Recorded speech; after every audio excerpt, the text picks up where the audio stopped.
Oi, gente, tudo bem? Tudo bem com vocês? Estou eu aqui de volta.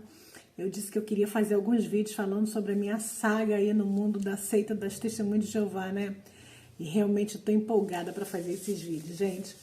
Meu último vídeo foi bem bacana, né? Teve bastante curtida, muitas pessoas novas chegando, comentando, se identificando com a minha história. Isso foi bem legal. É gostoso quando a gente decide fazer algo, né? E a gente consegue ter essa interação. Isso é muito bacana, né? Quando você consegue estar presente com a pessoa que está lá do outro lado da tela, né? Mas você descobre que existem muitas histórias parecidas ou pessoas que acabam, né?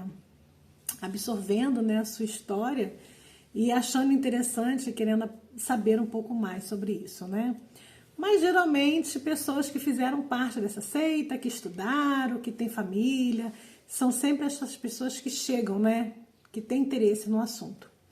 E é isso, gente. Do outro vídeo eu falei, né, no vídeo sobre como eu conheci, né, as Testemunhas de Jeová, né? Que foi por meio da minha mãe, né? Quando eu nasci, minha mãe já era testemunha de Jeová, então fui criada dentro dessa doutrina, por isso que eu conheci essa seita. Mas eu vou fazer um vídeo agora, vou dividir ele em algumas partes, porque senão vai ficar muito grande, e eu vou contar como foi que eu saí, né? Como que eu consegui descobrir a verdade sobre a verdade das Testemunhas de Jeová. Foi bem chocante, mas é uma história aí bastante interessante, né? Muitas pessoas, elas deixam de ser testemunha de Jeová. Eu falo por experiência própria de conviver com pessoas da minha família, de muitas pessoas allegadas, e muitos de vocês que vão estar aí, talvez tenha sido o caso, ou pessoas que vocês também conhecem. Muitas pessoas deixam de ser testemunhas de Jeová porque elas foram desassociadas, porque elas cometeram algum pecado que na cabeça deles lá é pecado grave, seja lá pecado pequeno ou grande, né? Para eles tudo é pecado, o que para mim hoje não quer dizer nada.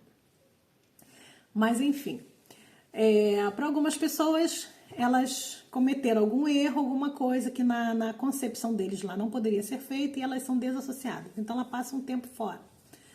Outras porque se afastam, deixam de ir, né? Às vezes não chegam a ser desassociadas, mas deixam de frequentar, deixam de estudar porque elas querem viver alguma coisa, né? Estão querendo viver alguma coisa fora dali, querem comemorar algumas datas, querem participar de algumas coisas, né? Querem namorar, querem ter suas vidas, e aí elas saem. Outras, né, como eu falei, estão lá dentro, não pode namorar, não pode participar de alguma coisa, acontece delas fazerem, ser descoberta e ser desassociada, né? Então, muitos passam por isso. E muitos desses ficam aqui fora com a consciência pesada, se achando, né, que eu preciso fazer um esforço para voltar, eu preciso resolver minha vida, porque eu tô no erro, a consciência cobra, pesa e a pessoa sofre, né? Eu sei que isso acontece. Enfim, comigo foi bem diferente. Eu, como eu falei, né, vivi um casamento de 22 anos, um casamento com um narcisista, e meu velhinho ali, gente, não repara nelezinho, não. Ele vai deitar e vai dormir. Vivi um casamento com um narcisista, né? E criei a minha filha também dentro dessa seita, né? E passei para ela essas doutrinas, né? Que nos é ensinada, e eu criei minha filha assim. Então, durante todo o tempo que eu vivi lá dentro, realmente segui aquilo ali à risca, né? Eu vivi de acordo com o que era ensinado ali. E foi assim todo o processo que eu também procurei fazer com a minha filha. Mas na época dela de adolescente, né? É claro que existem muitas histórias nesse período, né? Coisas que eu vivi ali dentro. Mas eu me lembro que durante na passagem da minha filha para a adolescência, a fase adulta, ela começou a ficar desanimada, né? Já não querer mais aquilo ali para ela.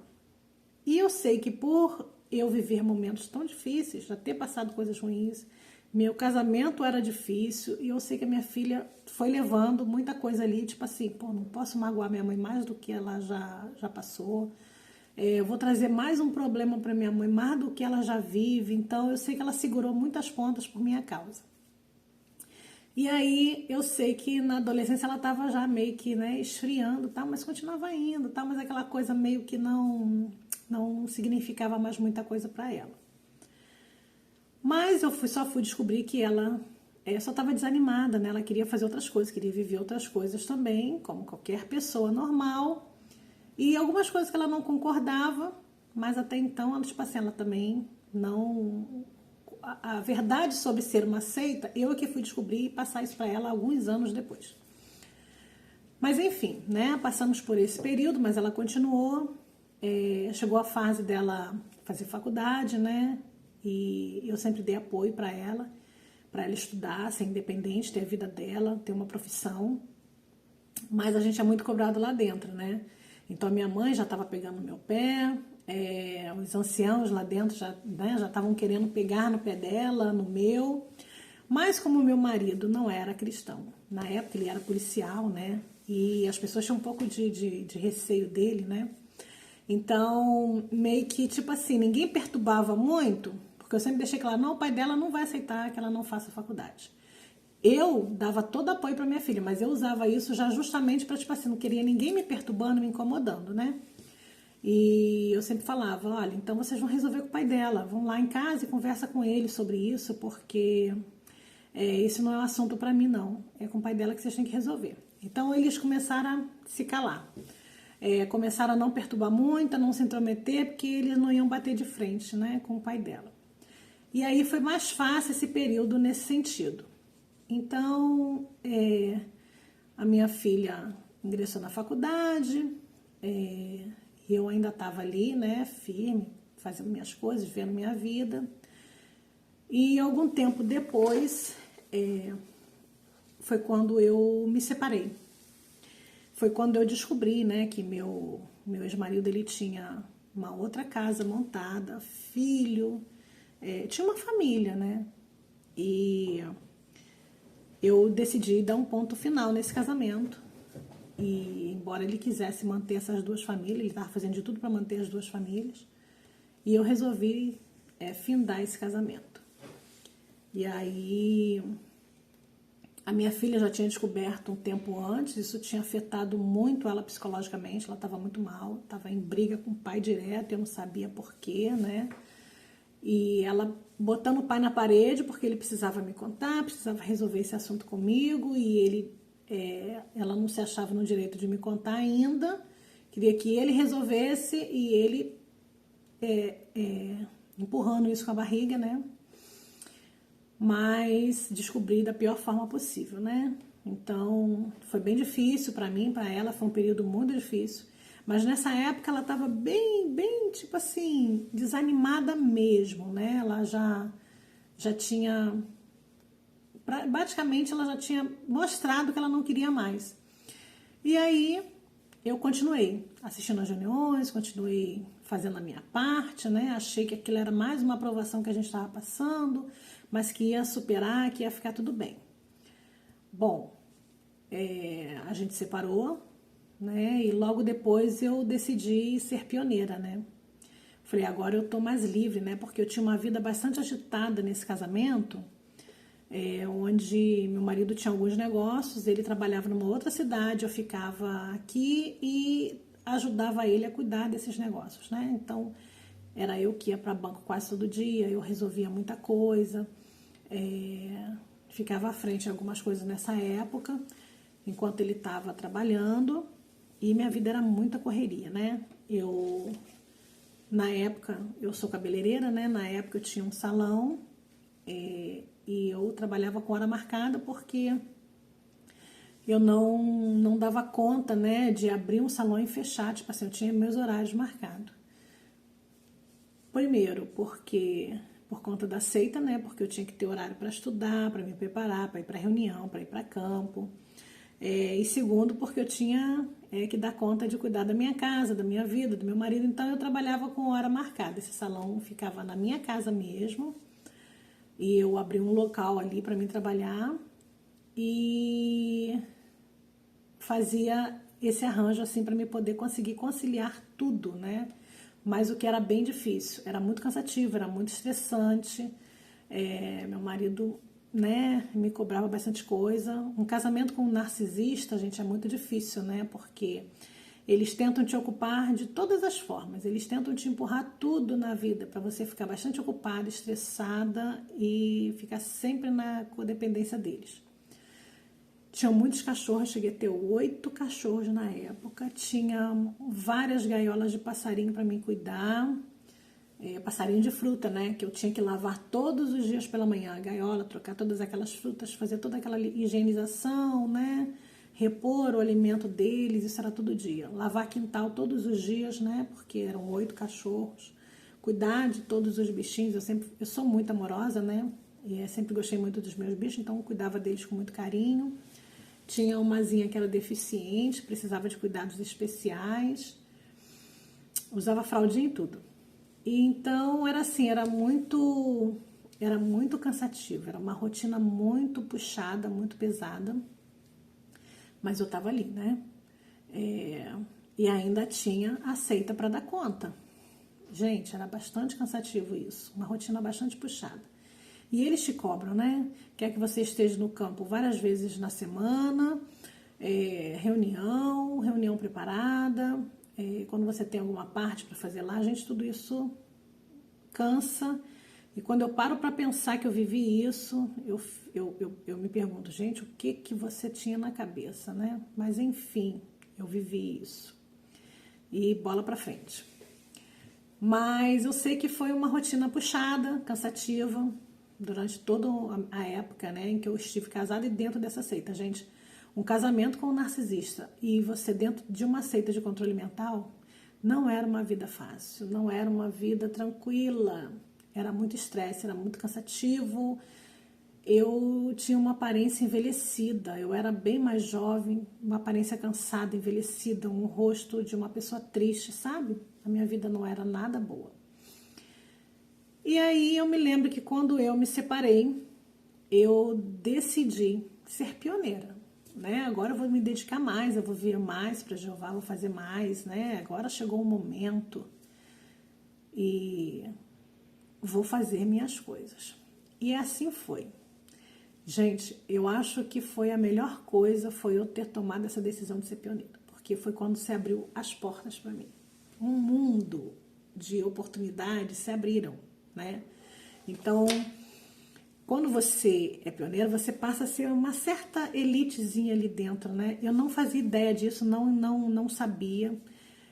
Nunca vi com esses olhos. Minha mãe foi pioneira durante muitos anos. Eu nunca reparei essa situação, mas quando você ingressa no mundo é que você percebe que tem umas certas regalias, certas coisas que é diferenciada para uma pessoa que tem um cargo lá dentro.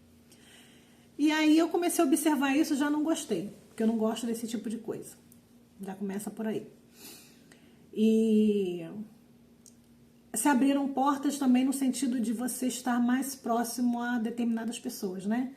Então eu passei a ter mais contato com os anciãos, com as esposas dos anciãos, muitas delas também eram pioneiras, acho que não eram também, mas existia um grupo. Porque lá dentro a gente sabe que existem as panelinhas, gente.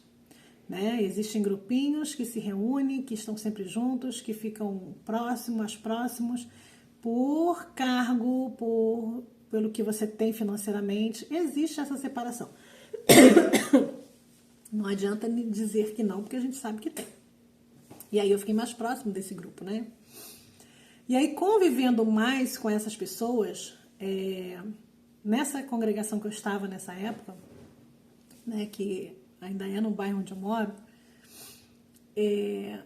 existia esse grupo em que eu comecei a fazer parte, porque eu fiquei muito amiga. Ela já era uma pessoa que já gostava muito de mim. E depois a gente ficou mais próxima ainda. Então a gente saía muito, né? Para fazer essas atividades espirituais juntas, então a gente estava sempre muito próxima. E com isso foi vindo outras pessoas, me achegando a mais outras pessoas, né? Então tava sempre reuniãozinha com eles, festinha na casa, né, das pessoas, almoço, jantares, saídas. Então a gente estava muito próxima. E aí, quando você começa a ficar muito junto, né? Eu estava sempre no meio dos anciãos, dos pioneiros. E aí, quando você tá à vontade, tá brincando, tá rindo numa festinha, né? A pessoa tá bebendo, ela fica ali à vontade e tal. Então, começou a sair brincadeiras que relacionavam a racismo, né? De cor. E aí, aquilo começou a me chocar, não começou a me descer bem. Se reuniam para falar mal de outras pessoas. Pois é. Quando estavam ali no grupo, tinha sempre uma pessoa ali que ficava na berlinda, né? Ela não estava presente, não estava ali, mas sempre tinha uma pessoa do qual eles iam falar mal, zoar, julgar aquela pessoa. Então isso acontecia muito. E aquilo eu comecei a observar e começar a pensar, vai gente, peraí, essa situação aqui tá meio estranha, né? Não é isso que a gente aprende, não era isso que eu estava vendo de fora. Agora que eu tô aqui nesse meio, eu tô vendo que a coisa funciona de uma outra forma, de um outro jeito, e aquilo ali começou a me chocar muito. Mas enfim, né? São pessoas imperfeitas, vamos levando, né? Vai passar. Mas a gente começa a ver muitas coisas. E aí, né? Quanto mais eu estava inteirada ali, mais coisas eu ia vendo. Até que eu comecei a ser cantada, né? E não eu estava separada, mas eu não estava separada ainda no papel. E a gente sabe que lá dentro não pode, né? Se você separa, eu tinha base para casar de novo, porque lá dentro se você separa só porque você quer, você não tem o direito de casar com outra pessoa, mas se foi por tipo assim, como eu fui traída, eu tinha o direito de me separar e ter um novo relacionamento. Mas eu tinha que estar divorciada, e na época eu não estava divorciada, e então eu não tinha direito de paquerar, namorar ninguém. Mas eu comecei a receber cantadas, né? De homens da dianteira, de homens casados, e não eram cantadas e paqueras pra, tipo assim, quando você estiver livre a gente pode namorar, né? Casar, não. Era pra bagunça mesmo, né? Eu quero pegar aquela mulher, vou pegar ela. Era nesse sentido. Então, eu comecei a observar essas coisas e ver que eu estava em algum lugar que eu não conhecia mais. Eu comecei a observar que aquilo ali não era o que eu conhecia até então. Falei, como assim essas pessoas agem dessa forma? Como essas pessoas estão fazendo isso? Isso aqui não é o local, não é a religião verdadeira que eles falam tanto? Como eles estão agindo dessa forma? Então, tudo aquilo começou a ficar estranho para mim, né? E aí começou a me balançar. E a gente sabe que ali dentro a gente é proibido, né? A buscar qualquer informação fora do santo site, né? Que é o JW. Qualquer leitura que não seja a Sentinela, os livros e a Bíblia, não te convém. E internet, muito cuidado, né? Principalmente pesquisa sobre testemunho de Jeová, você é proibido a fazer. E eu achava que era normal, mas foi nessa época que começou a me dar um comichãozinho sobre isso. Até que chegou um dia em que a gente tinha um grupo na congregação, não me lembro para que era esse grupo, gente, sinceramente, eu não lembro do que era, eu sei que tinha algumas pessoas ali, e uma pioneira lá jogou um vídeo onde estava falando sobre, saiu no SBT, uma reportagem sobre... Como é que eu vou falar esse nome, né? Que a gente sabe que algumas coisas não podem ser faladas aqui. Sobre abuso, né? Infantil. Dentro dessa seita. E aí ela jogou esse vídeo dentro desse grupo e eu abri e vi a reportagem. Aquilo mexeu comigo, mas eu falei assim, não, isso aqui não pode ser real. Mas ao mesmo tempo mexeu comigo, porque eu já estava vendo outras coisas acontecerem. E aí logo depois apagaram o grupo, apagaram o vídeo, né? Aí falaram que a gente não tinha que estar divulgando essas coisas, não tem que assistir essas coisas, tal, e eu fiquei com aquela pulga atrás da orelha. Logo depois, uma amiga me chamou para conversar porque ela estava com um problema muito sério. E ela precisava desabafar comigo. E era algo relacionado a isso. E aí, gente, chegou nas minhas mãos algo que eu tinha visto e que eu achei que aquele vídeo era mentira. E tudo o que eu assisti naquela reportagem eu ouvi quase tudo igual dessa pessoa, que tinha acontecido na família dela. E quando ela começou a me contar aquele problema, eu comecei a passar mal, sinceramente comecei a passar mal. Porque eu comecei a associar aquela história com o vídeo que eu tinha assistido e a ver que não era mentira, que aquilo estava acontecendo, que era real. E foi aí que começou a cair minha ficha. E eu vou contar melhor essa história para vocês, mas como eu falei, eu vou dividir um pouco as partes e eu vou contar essa história num próximo vídeo.